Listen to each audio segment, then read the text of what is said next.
First Canon, then Sony. Now Panasonic is having their virtual press conference. Will they tease the GH6? Let's get into it. Delivering informative capability-based reviews and tutorials on camera gear, filming techniques, and content creation. Hi, I'm Simon, and this is The Ordinary Filmmaker.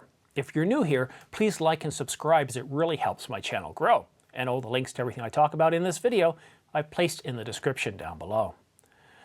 Tomorrow's virtual press conference by Panasonic is called the Future of Video Production Virtual Broadcast, and it's going to be held at 11 a.m. Eastern Time. Panasonic says, while it is unfortunate we won't see you in person at this year's NAB 2020 event, Panasonic is excited to showcase the future of video production at our Pro Video Broadcast, a virtual experience for our customers, partners, media, and analysts. This is interesting. So like the other two virtual press conferences, this is about broadcast and cinema. No surprises there. That's what NAB is about. Panasonic goes on to say, with rising expectations around quality of video and streaming content, production teams are looking for ways to broadcast with flexible and cost-effective operation. Doesn't sound like we're going to hear anything about a GH6 at all, does it? It seems purely broadcast and cinema.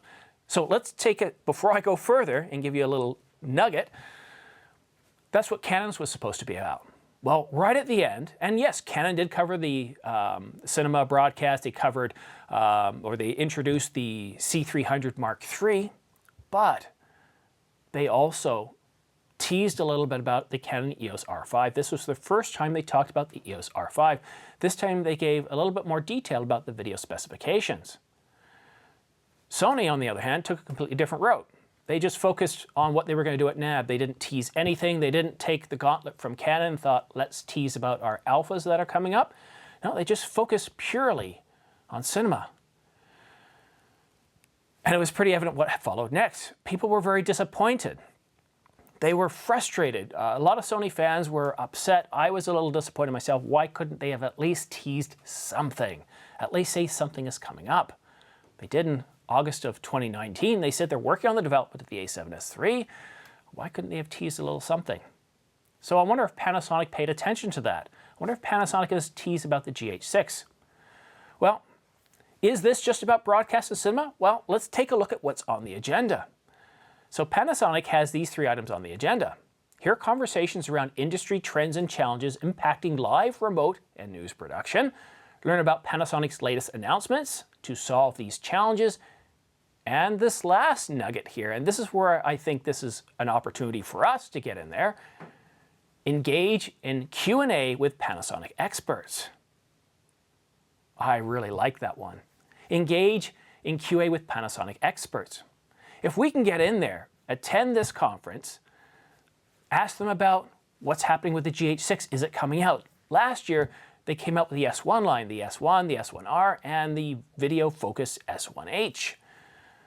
But there's been nothing about the GH6. It is time. And rumors, I reported this just yesterday, are that the Panasonic GH6 has been deferred till the fall, so maybe September, maybe August. We don't know. It's about the same time that the Canon EOS R6 is being deferred to. Now, I do know from many polls that I've done that a majority of you are Canon users. And then there's a significant amount that is Sony as well. So if you're not interested in the GH6 or Panasonic, should you watch? Well, many years ago, I was a huge Toronto Blue Jays fan. And I think I was probably around 9 or 10. I'd just come to Canada. And I really loved listening to them on AM radio. It's just a great thing. I don't know what it is about baseball. In Europe, it's football. Well, most of the world, it's football. In Southeast Asia, it's cricket. My father said to me, I think it was in the postseason. It makes sense it was the postseason. He said, are you going to watch the game tonight? I said, nah, the Jays aren't in it. And what he said to me was, no, they're not. But a true baseball fan will still tune in to watch the game. And that stuck with me ever since. Yes, I was a hardened Blue Jays fan, but I also loved baseball. And if I really did love baseball, I would have tuned in to see the best of the best play it out. You may not be a Panasonic user. You may not be a Panasonic fan. But still, this is cinema. This is broadcast. This is filmmaking. This is photography. Tune in, check it out, enjoy it. If you're not a Panasonic fan, then you're definitely not going to be disappointed. You're not going to be hyped up. You can just watch it for the pure enjoyment of it. So this virtual conference is tomorrow, May the 6th at 11 a.m. Eastern Time. And I certainly hope that Panasonic gives us a bit more life, a bit more emotion than Sony's.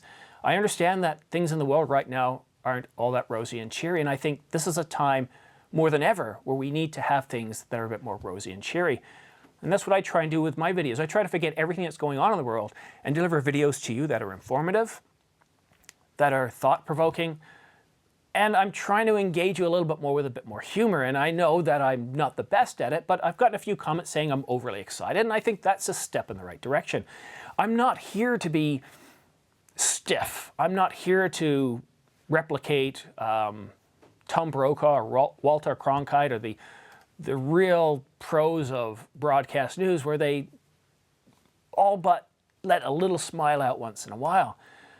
I'm doing this for the fun of it. I enjoy filmmaking. I enjoy having a YouTube channel. I'm learning a lot from it. And I really appreciate the comments that you guys are giving me and helping me out. And it's amazing. But I just don't want to focus on any of the world's problems right now. That is not the scope of my channel. I'm not going to use it to get ratings. And I really want to see Panasonic deliver something that gets our mind off things. This is probably a good hour. It might be a little longer if they're going to do a Q&A. I don't know what the time limit on that is.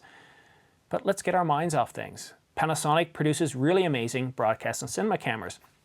And even their, I'd say, prosumer line, I was thinking of getting, what was it, the HX1? I think it was the Panasonic HX1. Am I getting that mixed up with Fuji? Anyhow, it was around a $3,000 device. It was pretty big, almost shoulder mounted. It was kind of like the old camcorders we used to get when we were younger. But the thing was incredible. It had a 20 times optical zoom. It was just gorgeous. And I went to the store, I went to Henry's, and I was about to buy this thing. I put my money down, and I got home, and my wife asked me a question. She said, "When did this last come out?" That was the one thing I really didn't look into. I did all my research, but I had the blinders on. I got really excited by it. And I looked, and it was 2 years old. And I thought, I don't want to be buying into 2-year technology. And the other thing that kind of got me too is when I looked at the carrying cases I'd need if I was traveling, and this became a big hassle, which is why I really like the hybrid camera, the DSLR, the mirrorless body, because I can take it with me anywhere. It's not just video, it's photo all in one. And with the new cameras that are coming out, and this is the one thing I want to see about the GH6, they're not just photo anymore. They're not 80%, 60% photo. They're becoming 50-50. More and more of you are shooting video. More and more of you are focusing on video. So I don't know. I'd really like to see a teasing of the GH6. I think that would be really good. I think it'd be great for Panasonic fans and customers. Yeah, let's tease the GH6. At least let us know it's coming, you're working on it, and you expect it to be coming out this fall. If you can't make the fall, if there's a production problem, we get it, we understand, but at least let us know. That's all the news I have for today. There's nothing else. Is there something? No, what was it? There was one more thing I wanted to talk about. What was it? So Panasonic, we got Sony covered, we got Canon covered. I think that is it. Now, there's something I did want to say, and I completely forgot what it is. It's not the focus of this video, but again, thank you. Oh, yes, there is one thing I wanted to say. I recently reached 4,000 views just the other day. Thank you so much for tuning in. Thank you much for subscribing. Many of you have been with me since the very beginning. I do appreciate the trust you put into me to deliver content to you that's informative and also entertaining. Wow, and this morning I just hit 4,200, so it looks like race to 5,000 isn't going to be too far away, I think. Can we get to 5,000 before the EOS R5 comes out? We'll just have to wait and see, but this is a big thank you to you. Thank you for helping me out. Thank you for watching my videos. Thank you for participating in the community. I do my best to comment to you. I do read all the comments, but I do my very best to comment to each and every one of you. So that's all I want to say. Thank you so much for tuning in. We'll see you again soon. Thank you for watching The Ordinary Filmmaker. All equipment used and notes are placed in the description box, show more box, or down arrow thingy next to the title on the mobile app.